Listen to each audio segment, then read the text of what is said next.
बात का नतीजा यह है कि आज समाजवादी पार्टी के जिलाध्यक्ष आदरणीय चौधरी अब्दुल वाहिद साहब और समाजवादी पार्टी के सभी तमाम साथी आपके इस दुख के आपके साथ कंधे से कंधा मिलाकर खड़े हैं।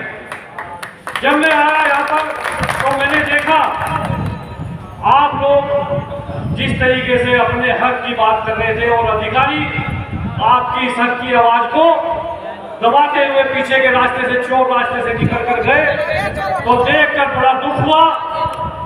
मैं देखो मेरी इस बात को बुरा मत मानना, जो ये सरकार चल रही है इस सरकार को गरीबों मजलूमों और आपकी वजह से ये सरकार है। आप लोगों ने वोट दिया, सपोर्ट दिया, तब जाकर सरकार बनी और ये सरकार जो आपको जड़ने का काम कर रही है। सहारनपुर नगर निगम परिसर में बुधवार को सफाई कर्मचारियों ने नगर आयुक्त के खिलाफ जमकर विरोध प्रदर्शन किया। धरने में कर्मचारियों ने नारेबाजी करते हुए नगर आयुक्त का घेराव किया। इस आंदोलन को समाजवादी पार्टी के नगर विधानसभा प्रभारी एवं नगर के कई पार्षदों का समर्थन मिला। प्रदर्शन के दौरान टिंकू अरोड़ा ने कहा कि सफाई कर्मचारियों के कारण ही नगर निगम स्वच्छता रैंकिंग में 16वें नंबर पर पहुंचा है। इसके बावजूद निगम अधिकारी कर्मचारियों का शोषण कर रहे हैं। सफाई कर्मचारियों का आरोप है कि मौजूदा नगर आयुक्त ने नोटिस जारी कर अब मकान तोड़ने और उन्हें बेघर करने की योजना बनाई है। सफाई कर्मचारियों ने चेतावनी दी है कि यदि उनकी मांगें जल्द पूरी नहीं की गई और मकानों का मालिकाना हक नहीं दिया गया तो वे बड़े आंदोलन करने के लिए मजबूर होंगे। प्रदर्शन के दौरान कर्मचारियों में भारी आक्रोश दिखाई दिया। निगम प्रशासन और सफाई कर्मचारियों के बीच टकराव गहराने से आने वाले दिनों में नगर निगम की कार्यप्रणाली प्रभावित हो सकती है।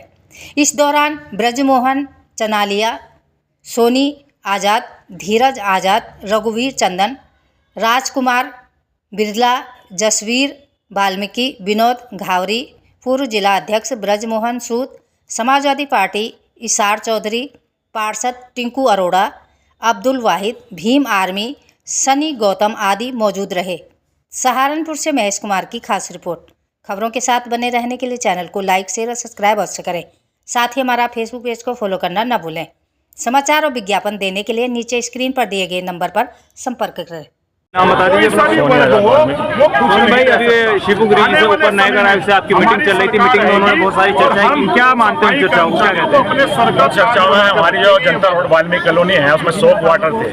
वो 1959-60 का एक जियो था तत्कालीन सरकार का, जो हरिजन कल्याण विभाग की ओर से जारी किया गया। उसमें कहा गया था साफ स्पष्ट, उसमें जियो में कहा गया था कि जो 100 क्वार्टर बनाए जाएंगे उसको ये भूमि होगी, इस भूमि को नगर पालिका निःशुल्क उपलब्ध कराएगी और उसमें जो क्वार्टर बनेंगे उसका क्वार्टर का जो स्वामित्व होगा वो सफाई कर्मचारियों का होगा। वो जियो में साफ था और उसमें ये भी लिखा था कि 250 रुपए इनसे मजदूरी कराकर इनके नाम स्वामित्व कर दिया जाएगा, लेकिन ऐसा नहीं किया और उसमें से फिर किराया काटना चालू किया।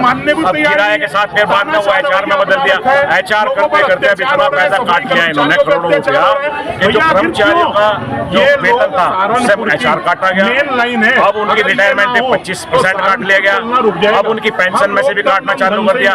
सफाई कर्मचारी तो जो रिटायर हुआ वो तो बर्बाद हो गया। सफाई कर्मचारी जो था आज बिल्कुल जैसे उसने 40 साल अपनी नौकरी की, आज वो ऐसे कैसे ही खड़ा खाली लिया और आज उन्हें क्वार्टर खाली करने के लिए जो नोटिस जारी कर रहे हैं। हमारी उस संबंध में नगर आयुक्त साहब से बात हुई कि आपने जो नोटिस जारी किए हैं वो बिल्कुल गलत है। शासन के आदेश थे, आप शासन के आदेश का पालन नहीं कर रहे हैं। आपने जो बोर्ड प्रस्ताव के आदेश का पालन नहीं कर रहे हैं। अगर आप हमारे सफाई कर्मचारियों की मांग को पूरी नहीं करेंगे और 66 सफाई कर्मचारी जो नियुक्तियां हुई थी, जो पहले लगभग 300-400 के करीब वो नियुक्तियां थी, उनमें मर चुके, रिटायर हो चुके।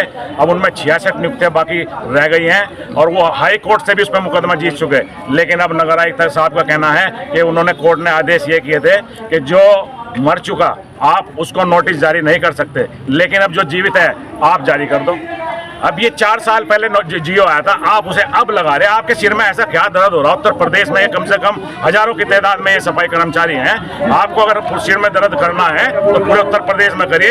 ये आपके उत्तराखंड में भी थे, जब उत्तराखंड इसमें यूपी में शामिल था, ये उस समय उसमें भी थे, हरिद्वार में भी हैं, आपके देहरादून में भी हैं, हमारे मेरठ, मुजफ्फरनगर, गाजियाबाद, शामली, सब जगह ये कर्मचारी हैं। तो नगर आयुक्त का अभी मीटिंग में ये कहना था कि जो मर गए हैं उनको, उनके बच्चों को जो है उनकी योग्यता अनुसार उनको नौकरी दी जाएगी, उसमें क्या कहेंगे आप? नहीं, देखिए, एक तरफ तो आप बच्चों को कोर्ट के आदेश पे योग्यता के आधार पे आप नियुक्ति देना चाह रहे हैं, एक तरफ उसी नियुक्ति को आप जो 66 कर्मचारी आप हटाने का नोटिस जारी कर रहे हैं। ये कौन सी दोगली नीति है?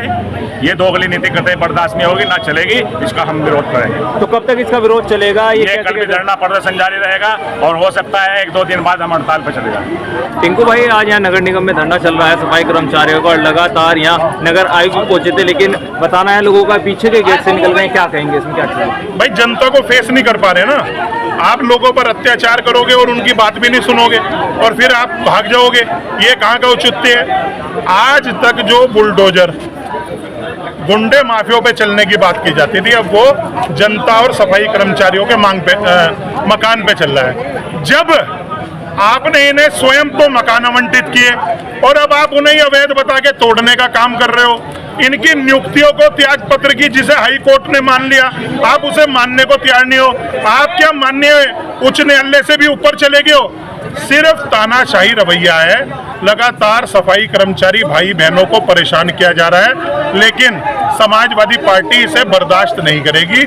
हम तन मन धन से अपने इन भाइयों के साथ हैं। अभी पीछे भी आप नगर निगम में धरने पे लोग बैठे थे नौकरियों को लेके, और आप लोगों के द्वारा उन लोगों को धरना समाप्त कराया गया था, नौकरी दिलवाई गई थी। तो क्या अब भी यही चीज सामने आ रही है और महिलाएं जो लगातार यहाँ बैठी है, घर टूट रहे हैं, उनका घर किस तरीके से और नौकरी को किस तरीके से करेंगे काम? देखिए, एक तो जो हाई कोर्ट का आदेश है वो हमारे पे नहीं, उत्तर प्रदेश सरकार पे सब पर लागू होता है। जब हाई कोर्ट ने इनकी नियुक्तियों को स्वीकार कर लिया तो आप कौन होते हो इनकी नियुक्तियों को निरस्त करने वाले? आपने स्वयं प्रस्ताव पास करके तब नगर पालिका होती थी, नगर निगम नहीं होता था। इन लोगों को मकान आवंटित किए, अब आप उन्हें अवैध कैसे बता रहे हो? और इनकी तनख्वाह बढ़नी चाहिए थी, आप तो लगातार इन पे अत्याचार करने का काम कर रहे हो। बिल्कुल ये बर्दाश्त नहीं किया जाएगा। ये तानाशाही रवैया है नगर निगम का। नगर निगम इस वक्त बेलगाम हो चुकी है। ये अपना नाम बताते पहले पूरा परिचय। मैं विनोद गावड़े, जिला वाल्मीकि सभा। विनोद भाई, आज ये किस चीज का धरना नगर निगम में चल रहा है? महिलाएं भी मौजूद है, कुछ भी मौजूद है, क्या मसला है? ये मसला बहुत बड़ा है। हमारे लोगों के जो क्वार्टर बने हुए हैं वाल्मीकि जनता कॉलोनी में, उन लोगों के क्वार्टर खाली कराने के नोटिस भेज दिए गए हैं। उनकी पेंशन रोक दी गई है, उनकी ग्रेजुएटी रोक दी गई है कुछ लोगों की। ये बड़ी निंदनीय घटना है। हमारे समाज के साथ अत्याचार हो रहा है, ये बर्दाश्त नहीं करा जाएगा। बिल्कुल वाल्मीकि समाज इसे बिल्कुल भी बर्दाश्त नहीं करेगा। अभी आपकी नगर आयुक्त से ऊपर मीटिंग में बात हुई थी, उन्होंने कहा था जो मरद आश्रित है उनको उनकी काबिलियत के हिसाब से नौकरी दी जाएगी और सभी के जो मकान है वो भी ठीक किए जाएंगे। उसमें क्या कहेंगे? क्या कहने में और करने में बहुत अंतर है भाई साहब। देखिए, अगर ये बात होती तो पहले अगर पढ़े लिखे जो लोग थे बच्चे जिनके, उनको भी हड़ूगी ही नौकरी दी गई है। ये अपना जियो ला के दिखा देते हैं। ये सिर्फ मात्र उस जाति के लिए हो सकता है, हमारे समाज के लिए नहीं है। कहाँ रहते हैं? जनता रोड वाल्मीकि से तोड़ने को कह रहे हैं। कौन कह रहा है? नगर निगम के अधिकारी हमारे। क्यों कह रहे हैं? ये इसलिए कह रहे हैं कि ये तुम्हारी जो बस्ती है, ये जो तुम्हारी बस्ती है, ये अलॉटमेंट नहीं है और इसको हम देखेंगे, इनका कागज बनाएंगे। मतलब जैसे कि एक मीठी बात करनी हमारे से, हमें फुसलाना, जैसे पुराने लोगों को फुसलाते रहे ऐसे ही हमें फुसला रहे हैं। तो उसमें हमने नगर निगम में 4 रुपए की रेट से रसीद प्राप्त की है। हमारे बड़े ससुर थे, उन्होंने नौकरी की है, हमारी सास ने नौकरी की है, आप क्या चाहते हैं? हमारे हस्बैंड ने सास नौकरी की है। हम इसमें चाहते हैं कि अगर इनकी जमीन निकलती है या इनका कुछ बैठता है वो हमें क्या मामला हो गया आज बैठ गए यहाँ धरने पे? क्या कहते हैं वो मकान कह रहे खाली करो, मकान खाली करो, मकान खाली करो, ऐसे बोल रहे हैं।